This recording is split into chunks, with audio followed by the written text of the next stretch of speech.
SSLC ಪರೀಕ್ಷೆಯ ಟಾಪರ್ಗಳಲ್ಲಿ ಒಬ್ಬರಾಗಿರುವ ಬಡ ದಲಿತ ಕುಟುಂಬದ ಅಮಿತ್ ಮಾದರ್ ಅವರ ಸಾಧನೆ ಅವರ ಊರಿಗೆ ಮಾತ್ರವಲ್ಲ, ಇಡೀ ಕರ್ನಾಟಕಕ್ಕೆ ಹೆಮ್ಮೆಯ ವಿಚಾರವಾಗಿದೆ.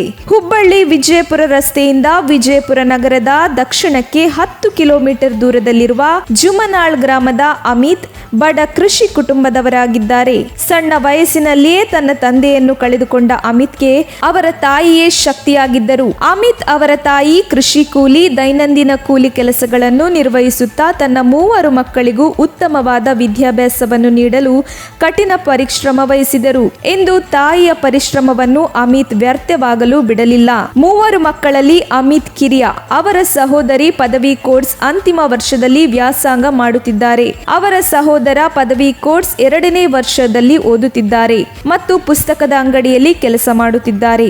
ಕರ್ನಾಟಕದ ವಿಜಯಪುರ ಜಿಲ್ಲೆಯ ಜುಮನಾಳ್ ಗ್ರಾಮದ ಸರ್ಕಾರಿ ಪ್ರೌಢಶಾಲೆಯ ವಿದ್ಯಾರ್ಥಿಯಾಗಿರುವ ಅಮಿತ್ 2022ರ ಎಸ್ಎಸ್ಎಲ್ಸಿ ಪರೀಕ್ಷೆಯಲ್ಲಿ 625ರಲ್ಲಿ 625 ಅಂಕಗಳನ್ನು ಗಳಿಸುವ ಮೂಲಕ ರಾಜ್ಯದ ಟಾಪರ್ಸ್ಗಳಲ್ಲಿ ಒಬ್ಬರಾಗಿದ್ದಾರೆ. ಟಾಪರ್ಸ್ ಆಗಿ ಹೊರಹೊಮ್ಮಿರುವುದು ಅಮಿತ್ಗೆ ಸಂತಸ ತಂದಿದೆ. ಆದರೆ ಇದು ಅನಿರೀಕ್ಷಿತವೇನಲ್ಲ. ಕಲಿಕೆಯಲ್ಲಿ ಯಾವಾಗಲೂ ಅಮಿತ್ ಮೇಲುಗೈ ಸಾಧಿಸಿದ್ದರು. 8ನೇ ತರಗತಿಯಲ್ಲಿರುವಾಗ ಅಮಿತ್ 625ರಲ್ಲಿ 625 ಅಂಕಗಳನ್ನು ತೆಗೆಯಬೇಕು ಎನ್ನುವ ಗುರಿಯಿಟ್ಟು ಕಠಿಣ ಪರಿಶ್ರಮದೊಂದಿಗೆ 625 ಅಂಕಗಳನ್ನು ಗಳಿಸಿದ್ದರು. ಇದೀಗ ಎಸ್ಎಸ್ಎಲ್ಸಿಯಲ್ಲಿಯೂ ಕೂಡ ಇದೇ ಸಾಧನೆಯನ್ನು ಅಮಿತ್ ಮೆರೆದಿದ್ದಾರೆ. ಓದುವ ವಿಚಾರಕ್ಕೆ ಬಂದರೆ ಅಮಿತ್ ಪುಸ್ತಕದ ಹುಳು.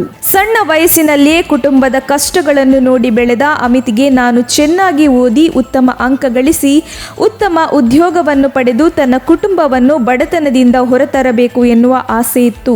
ಇದಕ್ಕಾಗಿ ಅವರು ತಮ್ಮ ಬಾಲ್ಯದ ಎಲ್ಲಾ ಆಸೆಗಳನ್ನು ತೊರೆದು ಅಧ್ಯಯನದಲ್ಲಿ ತೊಡಗಿಸಿಕೊಂಡಿದ್ದರು. ಕೋವಿಡ್ ಲಾಕ್ಡೌನ್ ಸಮಯದಲ್ಲಿ ಸರ್ಕಾರ ಆನ್ಲೈನ್ ಕ್ಲಾಸ್ ನಡೆಸಲು ಸೂಚನೆ ನೀಡಿತ್ತು. ಜುಮನಾಲ್ನ ಸರ್ಕಾರಿ ಪ್ರೌಢಶಾಲೆಯ ಶಿಕ್ಷಕರು ಆನ್ಲೈನ್ ತರಗತಿಗಳನ್ನು ನಡೆಸಿದಾಗ ಅಮಿತ್ ಬಳಿಯಲ್ಲಿ ಸ್ಮಾರ್ಟ್ ಫೋನ್ ಇರಲಿಲ್ಲ.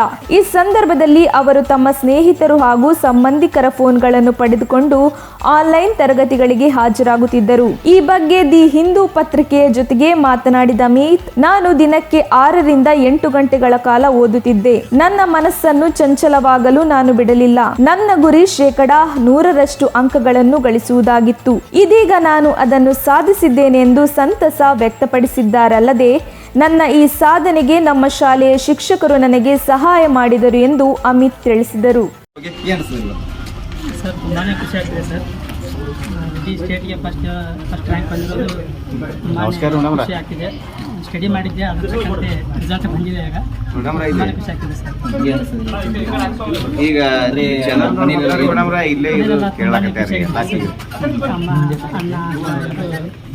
ಅಲ್ಲಿ ಬಂದಾರಿ ಮೇಡಮ್ ಮಾಡಂತ ಹೇಳಿದ್ದಾರೆ.